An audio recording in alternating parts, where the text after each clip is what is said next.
Bapak Cucu Sanjaya Hernando. Nah, banyak masyarakat nih, Pak Presiden, yang selalu bertanya-tanya dan juga banyak masyarakat yang sulit mendapatkan akses bantuan hukum dan lain-lainnya. Salah satunya katanya advokat itu mahal dan masyarakat banyak yang dalam hal ekonomi kan sangat tidak mampu. Nah, ini mengarah ke pro bono nih, atau pengacara yang membantu masyarakat secara pro deo. Gimana kira-kira program Kongres Advokat Indonesia nih Pak Presiden? Jadi sebenarnya begini, sebenarnya tidak ada advokat yang mahal. Ya. Yang ada itu kemampuan masyarakatnya yang kurang. Ya. Gitu. Sini, Ya, Iris. kita tambah kopi lagi nih. Iris. Aduh, makin seru ya. Aduh, ini asik nih kalau datang di Presiden. Nah, sini, Ini Iris. begini nih. Iris. Mau minum kopi hitam, Makasih. putih ada semua. Ini namanya Haris. Haris. Ini di kantor ini salah satu anak yang pintar. Oh, aduh. Berarti pintar mengetahui keinginan Presiden. Nah, itu ya. Enggak. Hah? Di tangan dia soalnya e-lawyer. Oh, jangan salah. Kecil-kecil. Jangan-jangan ini buat kopinya menggunakan digital. Aduh. Kopi digital ya. Jadi tidak ada advokat yang mahal. Ya. Yang ada kemampuan Ya. rakyatlah yang kurang. Tidak ada barang yang mahal, yang ada duitmu yang kurang. Nah, mensiasati Jadi masyarakat yang tidak berduit secara ekonomi bagaimana? ya, supaya rakyatnya berduit secara ekonomi itu tugas pemerintah. Ya, Tetapi kita memberikan peluang kepada masyarakat yang tidak mampu ya, dengan berbagai macam cara. betul. Dulu akses terhadap kesehatan sama nasibnya dengan akses terhadap keadilan. Betul. Kemudian dikirimlah sebanyak-banyaknya dokter ke daerah. Ya, Dokter masuk desa, bidan masuk desa, perawat masuk desa, kemudian spesialis-spesialis masuk ke desa semua. Itu ya. gitu. Nah, itu sebenarnya yang sekarang sedang dilakukan oleh KAI. Kita berusaha mengirimkan advokat sampai ke desa-desa, Ya. gitu. Supaya apa? Supaya masyarakat kalau ingin mencari lawyer, menjangkau akses keadilan itu murah, jaraknya dekat, murah. Ya. Kemudian kalau kita kirimkan bis ke daerah-daerah yang pro bono itu tanpa dipungut biaya, itu tujuannya adalah untuk melayani mereka yang tidak mampu. Nah, Kemudian kantor-kantor hukum yang besar-besar, ya. ya, yang besar-besar di Jakarta, seharusnya dia juga selain dia melayani orang-orang besar, konglo-konglo, ya dia juga memberikan pelayanan hukum yang Fungsi sosialnya free ya. kepada masyarakat, gitu. Nah, kita buat program itu juga. Bahkan di e-lawyer kita, mudah-mudahan sudah bisa mengakses untuk pro bono. Sudah bisa. Sudah bekerjasama dengan beberapa CSO. Nah, Kayak di TRS kemarin itu kan pantauan kami teman-teman advokat KAI itu banyak yang melaksanakan pro bono. Tapi dokumentasikannya itu yang belum dilakukan. Oh, belum dilakukan. Karena kita berbasis digital, kita sudah menyiapkan menunya. Setiap pendampingan hukum yang pro bono itu didokumentasikan di situ supaya Agar masyarakat tahu. masyarakat tahu Wah. yang bersangkutan juga itu bisa mendokumentasikan kegiatannya. Karena kedepannya yang menjadi harapan kita ada standar tertentu nantinya untuk kebanyakan apa. Oh, begitu ya. Kita menjalankan pro bono sekian jam apa semua itu menjadi salah satu indikator perpanjangan. Oh, begitu. Jadi member ini disentuh kepedulian sosialnya jadi sebagai syarat juga perpanjangan member ya. Jadi begini, di Indonesia sekarang ini ada kelompok-kelompok ada segmen Ya. itu klien-klien yang punya uang banyak. Ya. Tapi ada kelompok-kelompok yang tidak punya uang. Tapi ada yang floating mass nih, dia bisa Ya. mengayun nih. Kadang-kadang dia bisa sanggup bayar, kadang-kadang di kondisi tertentu seperti pandemi ini dia turun ke bawah. Nah, Ya. di tengah-tengah ini sedang kita jembatani untuk membuat sebuah program seperti BPJS kalau di kesehatan. Ya. Jadi orang bayar murah. Jadi kalau BPJS itu bayar 100.000 per bulan, 60.000 per bulan, dia dapat layanan kesehatan. Ini akan ada program. Ini akan kita punya program seperti itu. Oh, Kita kerja sama. cemerlang Kita- banget ini. Ya. Sementara digarap ya. digarap. Kita sedang bekerja sama dengan satu Lembaga asuransi. lembaga asuransi hukum. Asuransi hukum. Nah, ini menarik ini. Jadi Kongres Advokat Indonesia ke depan akan punya satu kerjasama dengan lembaga asuransi. Asuransi umum hukum ya, di bidang hukum. Yang diasuransikan adalah Pelayanan hukum. pelayanan hukum itu sendiri. Setiap ada masalah, kita tangani gratis. Wow, luar biasa. Ini belum ada nih. Ini pionir banget ini. Belum ada. Ya, belum ada. Saya sudah cek, saya sudah konsultasi dengan Ya. OJK. Ya. Belum ada. Nah, inilah yang kita cari figur seorang presiden Kongres Advokat Indonesia yang sudah tidak mikirkan kantong pribadinya, tapi mikirkan masyarakat. Kalau kami ini masih mikir kantong ya. Saya tidak. Ya jujur aja, saya nggak pernah memikirkan kantong pribadi. Saya memikirkan rekening pribadi. Sama ya. Aku pikir beda. Tapi ada bolongannya di kantong itu untuk kepentingan masyarakat ya. Nah, ini saya luar biasa kita punya presiden. Ya, gitu. Tapi untuk menjadi presiden KAI Talibang itu kan sudah duduk di Oh, kursi presiden. ini kita KAI. dalam Ada- rangka mencuri ilmu. Mas Rudi, harus seperti itu nantinya. Ya. pemahaman masyarakat terhadap yang tadi disampaikan Mas Rudi, pengacara itu mahal. Ya, Itu kan selama ini karena kita terhipnotis dengan profil pengacara-pengacara yang selalu muncul di media sosial. media sosial. Yang Wah, gitu ya. ya gitu. Iya. Jadi seolah-olah wah ini harus bayar mahal. Iya. Ya yang mampu ya harus bayar mahal. Masa yang mampu bayar murah? Yang keluar di TV. Tapi yang ya Lamborghini-nya apa? Kalau presiden kita Lamborghini kan disimpan dan dikeluarin. disimpan, masih ada packnya, ada kotaknya, masih ada boxnya. Iya. Nanti Gitu. kita pinjam sekali-sekali lah ya. Nah, itu sebenarnya membuat pemahaman orang terhadap advokat itu menjadi keliru. Iya. Dan ada lagi yang keliru. Dianggapnya yang sering muncul di TV itu dialah yang pengacara hebat. Tidak, di Jakarta ini pengacara yang hebat itu justru nggak pernah muncul di TV. Nah, Itu. Coba lihat hasil survei katakanlah 100. lembaga hukum online. iya. Itu di antara sekian banyak kantor hukum itu Iya. banyak yang nggak pernah orangnya nggak pernah muncul, nggak Iya, pernah iya. kelihatan. Betul.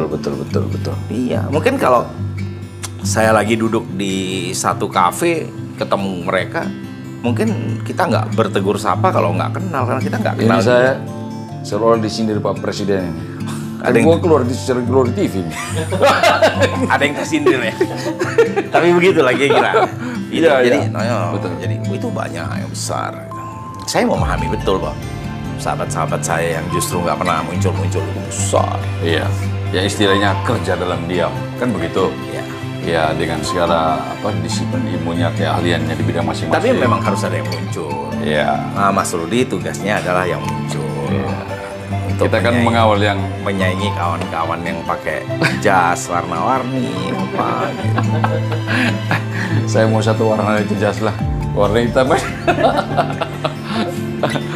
Aduh. Jadi itu ya presidennya ide rencana-rencana kerja Kongres Advokat Indonesia ya. Ya. Salah satunya asuransi dalam pelayanan hukum Itu untuk menjembatani antara yang tidak punya ini kan prodeo dan pro bono. ya. Ada perbedaan ya prodeo dan pro bono. Pro bono ini gratis, total gratis. Ya. Kalau prodeo gratis tapi disubsidi oleh pemerintah, Ya. gitu. Disubsidi oleh MA, disubsidi oleh Kementerian Hukum dan HAM melalui BPHN. Iya, iya, gitu. iya. Itu Tinggal kita sinergikan ya. Itu. kalau yang pro bono betul-betul gratis. Nah, antara yang gratis dengan yang punya uang di tengah-tengah ini ada kekosongan nih pelayanan. Iya, iya. Yang duitnya pas-pasan, ke atas nggak nyambung, nggak nyampe, ke bawah dia kadang-kadang gengsi gitu kan. Iya, iya. Nah, harus ada jembatan. Terus dia bisa hukum juga. Betul, dan itu jumlahnya paling banyak. Nah, asuransi hukum, makanya kita sedang menyiapkan, kita coba lirik siapa orang yang tertarik untuk investasi bekerja sama, nah kita dapat. Gitu. Yang saya tangkap ya Pak Pres, di asuransi itu kan masuk pada wilayah pencegahan juga Pak. Oh, pencegahan juga, Jay. Orang misalnya nih contoh kecil, dia mau melakukan sesuatu, mau bikin usaha, sejak awal dia sudah bisa mengakses advokat karena dia Berkonsultasi. berkonsultasi. Jangan sampai rata-rata kan begitu ada masalah baru konsultasi. Mahal. Biayanya mahal. Jadi ini seperti kesehatan kita pribadi ya. Iya. Jadi kita harus Check check up lah. Check up. Tunggu stadium 4 dulu baru ke rumah sakit ya. Iya, terlambat. Iya, inilah masyarakat masukan dari kami bahwa konsultan hukum itu dipergunakan bukan saat timbulnya masalah, Iya. tapi bagaimana caranya berkonsultasi agar tidak muncul masalah. Mencegah jangan sampai ada masalah. Iya, jadi advokat ini jangan jadikan pemadam kebakaran ya. Pak, Iya. bisa dimainkan itu biasanya. Oh. Itu dimainkan psikologisnya. Oh begitu. Itu yang harus dirubah. Aduh, kita Pemahaman. Diminum dulu. minum dulu Pak. Ini lagi kalau asik bicara sama presiden begini. Ini kan ada multifungsi juga. Kita lagi menimba ilmu. Jadi kalau yang datang tamunya seperti Mas Rudi ini, itu pekerjaan harus berhenti dulu, Oh gitu ya. harus ngobrol dulu. Gitu. Nah. Dan kadang-kadang tiba-tiba udah maghrib ini, Waduh. diskusinya belum selesai. Iya, iya. Berarti harus dilanjut besok. Tapi Ya. Asuransi ini mempertemukan masalah tanggung jawab negara, Tanggung jawab. provinsi, Ya. dan di situ kan- Tanggung jawab masyarakat. Ya, di situ kan gerakan partai swasta. Ya. Bertemu kan antara, karena kalau pro bono terus nggak makan juga si pengacaranya. Nah, kasihan. itu. Ini teman-teman ya.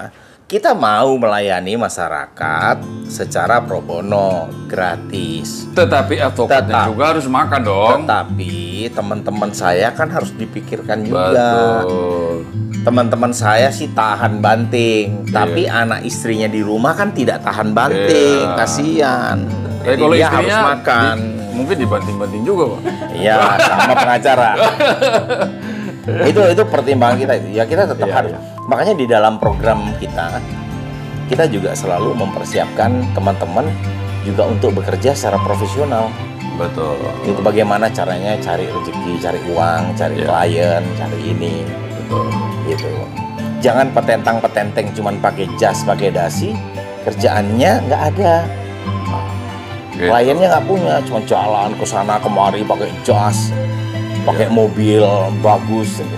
Nah, Iya, iya, iya. Nanti ke depan ini Bang, diskusinya menarik nih. Lagi masuk pada bagaimana manajemen mengelola, Iya. bisa melayani, bisa mendudukkan diri sebagai penegak hukum. Satu sisi juga bisa menjadi seperti law firm kan ini dunia usaha. Bagaimana mengelola bisnisnya, bagaimana menegakkan hukum. Nah, betul, betul. ya yang menarik. nanti lebih dalam mengupas itu. Iya. Itu bagus. Ya mungkin itu, saya bisa berbagi lah dengan teman-teman, walaupun mungkin kami di Indolaw ini bukan kantor hukum yang besar. Ya, jangan mengecilkan diri.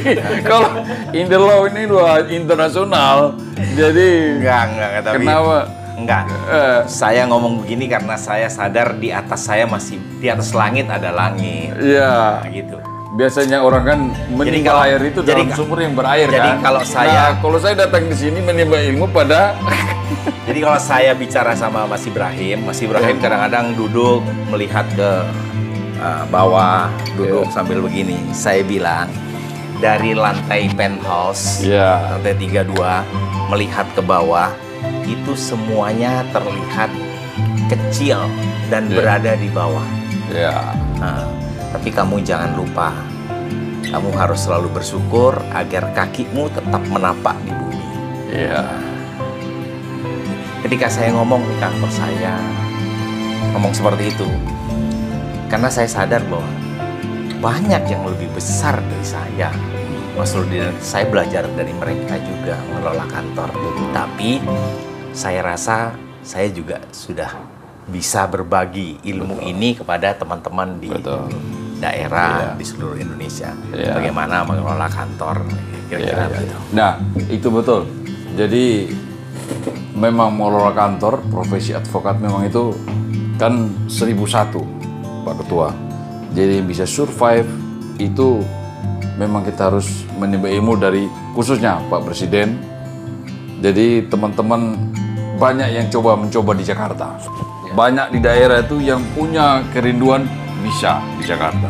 Tapi saya rasa dari pengalaman hidup Presiden, mungkin suatu ketika kita akan mengorek ilmunya. Iya, buat teman-teman bisa survive Karena saya dari daerah. dari Mas daerah. Rudi. Iya, Saya dari daerah. iya.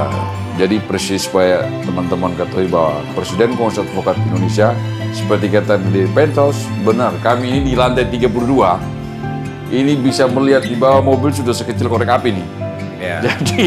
Jadi sudah sejauh itu prestasi jam terbang Tapi di atas langit masih ada langit. Nah itu yang luar biasa bahwa seorang Presiden KI mengatakan bahwa kita tidak selamanya harus melihat ke atas, Pak. Ya. Melihat ke samping, kiri, dan ke bawah. Ya. Yang di bawah yang perlu diangkat, memang Ya. itu tugas daripada seorang Presiden mengangkat anggotanya. Begitu. Oke.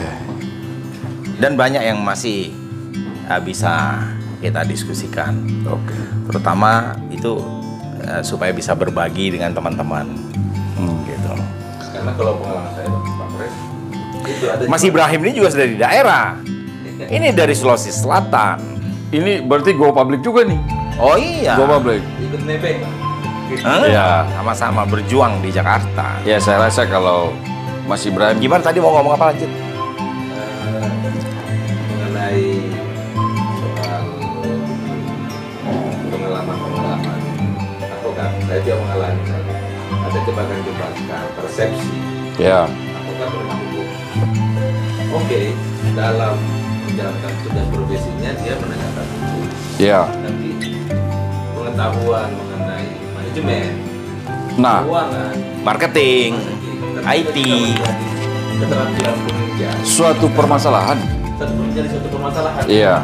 Saya jujur Pak, ikut sama Pak Pres, belajar Pak dari gimana. Ya tentunya soal hukum ya, tapi bagaimana manajemen law firm. Oh banyak hal ternyata yang dipelajari di Betul. kampus, Betul. maupun di pendidikan-pendidikan. Betul. Dan kita banyak menggunakan manajemen tradisional. Orang bilang manajemen apa? warung kopi. Warung kopi. Di mana kita beli kopi sendiri, kita masak air sendiri, Ya. kita sajikan kopi sendiri, gitu. Cuci gelas kopinya lagi sendiri. Ya. Nah, itu Makanya Harus dikupas itu. Mas Rudi, sedapat mungkin, sesedikit mungkin kita itu menyimpan dokumen itu dalam bentuk kertas itu sedikit. ya, Jadi di kantor ini lebih banyak dokumen itu ada di cloud, oh, ada di awang-awang gitu. gitu. Jadi kita sudah tidak menyimpan lagi dokumen-dokumen hard copy. Ya, Dari klien kita tidak pernah menyimpan dokumen-dokumen yang asli ya, gitu, karena riskan. Jadi semuanya dokumennya ada dan dari manapun kita bekerja kita bisa buka dokumen itu. oh, Bahkan ketika laptop kita hilang pun dokumennya nggak hilang.